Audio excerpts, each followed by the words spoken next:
Hi hello എല്ലാവർക്കും നമസ്കാരം. ഇന്നിവിടെ ഞാനൊരു കണവക്കറിയാണ് ഉണ്ടാക്കുന്നത്. കഴുകി വൃത്തിയാക്കിയ കണവ ചട്ടിയിൽ 1 ഗ്ലാസ് വെള്ളം ഒഴിച്ചു വെക്കുന്നു. ഇതിലേക്ക് ഉപ്പ്, മുളക് പൊടി, മഞ്ഞൾപ്പൊടി എന്നിവ ചേർത്ത് നല്ലതുപോലെ ഒന്ന് വേവിച്ച് എടുക്കാം. നല്ലപോലെ നമ്മുടെ കണവ വെന്തിട്ടുണ്ട്. ഇത് വയ്ക്കാനായിട്ട് 3 സവാള അരിഞ്ഞത്, 3 പച്ചമുളക് കീറിയത്, 4-5 വെളുത്തുള്ളി പൊളിച്ചത്, ഒരു ചെറിയ കഷ്ണം ഇഞ്ചി എന്നിവ റെഡിയാക്കി വെക്കുന്നു. ചീനച്ചട്ടിയിൽ വെളിച്ചെണ്ണ ഒഴിച്ച് കടുക് വറക്കാനായിട്ടിട്ട് 1/2 സ്പൂൺ കറിവേപ്പില, വറ്റൽമുളക് എന്നിവയിട്ട് കടുക് വറക്കാം. ഇതിലേക്ക് അരിഞ്ഞു വെച്ച സവാളയും പച്ചമുളകും ഇട്ട് കൊടുക്കാം. തക്കാളിക്ക വേണമെങ്കിൽ നമുക്കിടാം, ഞാനിടുന്നില്ല.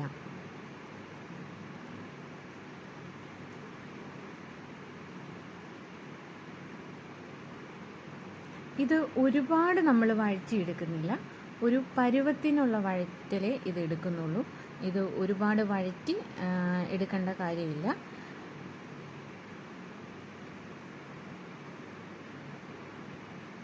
അതിലേക്ക് ആവശ്യത്തിനുള്ള ഉപ്പ് ചേർക്കുക.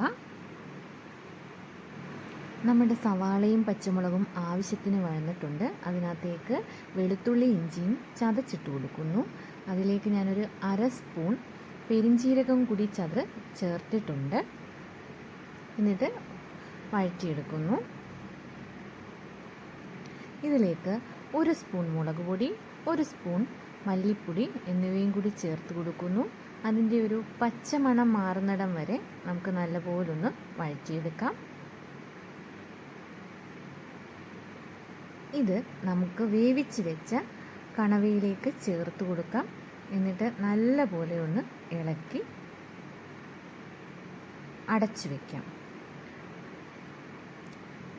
1 കതുപ്പ് കറിവേപ്പില കൂടി ഞാൻ ചേർത്ത് കൊടുത്തിട്ടുണ്ട്. ഇനി ചെറു തീയിൽ നല്ലപോലെ ഇരുന്നതൊന്ന് തിളക്കട്ടെ. ഇതിപ്പോൾ നമ്മുടെ കണവ നല്ലപോലെ തിളച്ചിട്ടുണ്ട്.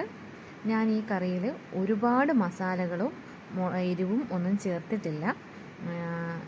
ഓരോരുത്തരുടെ ആവശ്യത്തിനനുസരിച്ച് ചേർക്കാം. എനിക്ക് ഒരുപാട് എരിവും മസാലയും ഒന്നും പറ്റത്തില്ല. പിന്നെ ഒരു 1/2 സ്പൂൺ കുരുമുളക് പൊടി ഞാൻ ചേർത്തിട്ടുണ്ട്. ഈ കണവയ്ക്കൊരു മധുരമാണുള്ളത്, ഒരു ഊറ മധുരമുണ്ട്.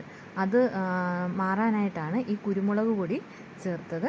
എന്നിട്ട് നല്ലപോലെ ഒന്ന് ഇളക്കി യോജിപ്പിച്ചതിന് ശേഷം നമുക്ക് നോക്കാം. ശരിക്കും ഞാൻ ആദ്യമായിട്ടാണ് കണവക്കറി വെക്കുന്നത്. അപ്പം എന്നെപ്പോലെ തുടക്കക്കാർക്ക് അല്ലെങ്കിൽ പെട്ടെന്ന് വെക്കാൻ സമയമില്ലാത്തവർക്ക് എളുപ്പം വെക്കാവുന്ന ഒരു ഐറ്റമാണിത്.